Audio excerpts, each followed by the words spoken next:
माधोपुर नाम के एक गांव में विनोद नाम का एक लड़का अपनी माँ के साथ रहता था। विनोद बहुत होशियार लड़का था। उसे अपने माँ से बहुत लगाव था। अपनी माँ के लिए वो कुछ भी करने के लिए तैयार रहता। उसकी माँ घर घर जाकर झाड़ू पोछा करती थी। एक दिन वो देखता है कि उसके माँ की चप्पल पूरी तरह से टूटी रहती है। वो माँ से कहता है, अरे माँ, तुम्हारी चप्पल तो पूरी टूट गई है। तुम दूसरी चप्पल क्यों नहीं खरीदती? अरे बेटा, मुझ बूढ़ी को नई चप्पल की क्या जरूरत। और वैसे भी मुझे कौन सा दूसरे गांव जाना होता है। गांव के गांव में तो काम होता है, इसी चप्पल से काम हो जाता है मेरा। नहीं नहीं माँ, बस 2 मिनट रुको, मैं अभी तुम्हारे लिए एक चप्पल बनाता हूँ। विनोद घर में पड़ी हुई 2 पुरानी चप्पलें उठाता है और उन दोनों चप्पल से एक नई चप्पल बनाता है। इस तरह से नई चप्पल बनाकर वो अपनी माँ को देता है। माँ बहुत खुश होती है और कहती है, अरे वाह बेटा, तुमने तो बहुत अच्छा किया। मेरे पास चप्पल नहीं थी तो तुमने चप्पल ही बना डाली।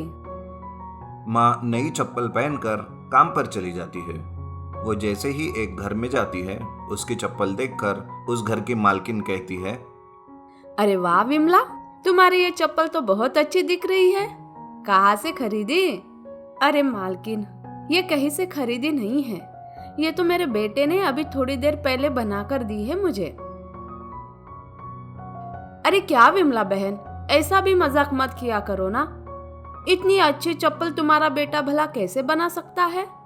ये तो जरूर वो कहीं से लेकर आया होगा। थोड़ी देर के बाद विमला दूसरे घर जाती है।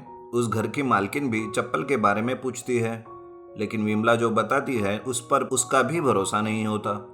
शाम होती है, विमला घर जाती है और विनोद से कहती है, अरे बेटा विनोद, सच बताओ, ये चप्पल तुमने ही बनाई है ना, या कहीं से खरीद कर लाए हो? अरे कमाल है माँ, ये चप्पल तो मैंने तुम्हारे सामने ही बनाई। आखिर क्या हुआ, ये तो बताओ। अरे बेटा, आज मेरी मालकिन ने इस चप्पल की बहुत तारीफ की है। उन्हें लगता है कि ये कोई ब्रांडेड चप्पल है। मैं उन्हें बता बता कर थक गई, लेकिन वो नहीं सुन रही। ऐसा कहकर विनोद की माँ हंसते हुए अंदर चली जाती है। इधर विनोद अपनी माँ का कहना अपने मन पे ले लेता है और सोचता है, क्यों ना मैं यही चप्पल बनाने का बिजनेस शुरू करूं। माँ की बातों से तो लगता है कि सबको चप्पल बहुत पसंद आई है। विनोद दूसरे ही दिन एक पुरानी कार खरीदता है और उसे एक चप्पल का आकार देकर कार के पीछे चप्पल बनाने का सामान रखता है। घर आकर वो कुछ चप्पलें बनाता है और कार में रखता है। दूसरे दिन सुबह सुबह वो कार लेकर गांव में घूमता है। एक चप्पल वाले, नई नई चप्पल बना लो। एक चप्पल वाले, चप्पल बना लो। गांव के लोग विनोद की चप्पल कार को देखकर बहुत चौंक जाते हैं और उसके पास आकर रखी हुई चप्पलें भी देखते हैं।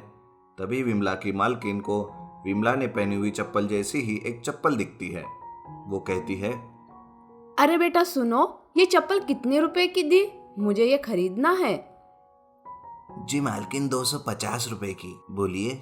धीरे धीरे गांव के लोग विनोद की चप्पल कार से चप्पलें खरीदते हैं और विनोद भी रोजाना नए नए गांव चप्पल कार से जाकर चप्पलें बेचना शुरू करता है और इस तरह से विनोद का नया बिजनेस शुरू हो जाता है। राजस्थान के एक गांव में धनुष और प्रमोद नाम के 2 भाई रहते थे। वे दोनों कोई काम धाम नहीं करते थे, जिसकी वजह से उनके पिताजी को बड़ी ही तकलीफ रहती थी। उनके पिताजी हमेशा दोनों से कुछ काम करने की बात करते रहते, लेकिन वे दोनों यही सोचते कि आखिर वो क्या काम करे। इसलिए एक दिन धनुष और प्रमोद दोनों काम के लिए शहर जाते रहते, लेकिन थोड़ी दूर पैदल चलने के बाद धनुष की तबीयत एकदम खराब हो जाती है। बहुत धूप होती है, उसे प्यास भी लगी रहती है, लेकिन पानी ना होने की वजह से वो चक्कर आकर नीचे गिर पड़ता है और कोई वाहन ना मिलने की वजह से प्रमोद धनुष को अपने कंधे पर उठाकर घर लेकर आता है। फिर एक दिन धनुष सोचता रहता है। तभी प्रमोद आता है और उसे कहता है, अरे धनुष, क्या सोच रहे हो इतना डूबकर? अरे भाई, क्या काम करे, बस इसी बारे में सोच रहा हूँ। काम के बारे में क्या सोच रहे हो भाई? अरे यही कि कब हम काम करेंगे और कब पिताजी के सामने खुद को साबित करेंगे। अगर ऐसी बात है तो सोचना छोड़ दो, क्योंकि यह सब कभी शुरू नहीं होगा। क्यों? ऐसा क्यों कह रहे हो तुम? अरे, ये गांव ठहरा दूर दराज में, कोई काम धाम है नहीं इस गांव में। तुम ही बताओ क्या कर सकते हैं इस गांव में पैसे कमाने के लिए। अगर ऐसी बात है तो क्यों ना हम ही कुछ करें। हाँ, तुम ठीक कह रहे हो। तो बताओ हम क्या कर सकते हैं। हमारे गांव में बहुत गर्मी पड़ती है और यहाँ ठंडी हवा का मजा भी नहीं मिलता। हमेशा लोग ठंडे पानी और ठंडी हवा के चक्कर में इधर उधर भटकते रहते हैं। क्यों ना हम चलता फिरता स्विमिंग पूल बनाकर आसपास के गांव में और मेले में टिकट लगाकर लोगों को स्विमिंग के मजे दे। अरे वाह, तुम्हारा आइडिया तो बहुत अच्छा है, लेकिन ये करेंगे कैसे? वो देखो गांव के बाहर से जाती हुई ट्रेन की पटरी। उसी पटरी से हम अपने गांव में जाने के लिए एक नई पटरी जोड़ देते हैं और गांव से लेकर आसपास के सभी गांव और शहर से आने जाने का रूट तैयार करते हैं और ट्रेन के साथ कुछ डिब्बों में पानी भरकर उसे स्विमिंग पूल बना देते हैं और टिकट लेकर उसमें एंट्री देते हैं। अरे वाह, ये आइडिया तो सही में बहुत अच्छा है। तो चलो काम पर लगते हैं। दोनों काम पर लगते हैं। कुछ ही दिनों में ट्रेन की पटरी तो तैयार होती है, लेकिन पटरी पर चलाने के लिए उनके पास ट्रेन ही नहीं रहती और यहाँ आकर वो दोनों मायूस होकर बैठ जाते हैं। तभी गांव के एक बुजुर्ग उनके पास आते हैं। वो कहते हैं, अरे तुम दोनों ऐसे मायूस क्यों बैठे हो? क्या हुआ? कोई परेशानी है क्या? क्या बताऊं चाचा जी, हम दोनों ने ट्रेन स्विमिंग पूल बनाने के लिए इतनी मेहनत से ये पटरी तो बिछाई, लेकिन उस पर चलाने के लिए हमें ट्रेन ही नहीं मिल रही। बस यही सोचकर चुपचाप बैठे हैं। बस इतनी सी बात? चलो आओ मेरे साथ, मैं तुम्हें कुछ दिखाता हूँ। बूढ़े चाचा जी दोनों को गांव के बाहर थोड़ा दूर तक लेकर जाते हैं। चलते चलते तीनों एक नदी तक पहुंचते हैं। धनुष और प्रमोद देखते हैं कि एक ट्रेन और एक मालगाड़ी उस नदी में गिरी हुई है। चाचा जी कहते हैं, ये देखो बेटा, कई सालों पहले अंग्रेजों के जमाने में यहाँ पर एक मालगाड़ी और एक पैसेंजर गाड़ी में टक्कर हुई थी। वो टक्कर इस नदी की पुल पर हुई और दोनों ट्रेनें नदी में गिर गई। उस दिन के बाद इस ट्रेन की तरफ किसी ने नहीं देखा और ये दोनों ट्रेनें यहीं पर पानी में पड़ी पड़ी सड़ रही है। तुम दोनों समझदार हो, आगे क्या करना है जानते हो। अरे देखो धनुष, ट्रेन के ऊपर हम उस मालगाड़ी की डिब्बों को जोड़कर उसमें पानी भरकर स्विमिंग पूल तैयार कर सकते हैं। सही कहा भाई, चलो काम पर लगते हैं। धनुष और प्रमोद दोनों मिलकर ट्रेनों को नदी से बाहर निकालते हैं और गांव में लेकर आते हैं। दोनों मिलकर उस पैसेंजर ट्रेन के ऊपर मालगाड़ी के डिब्बों को जोड़ देते हैं।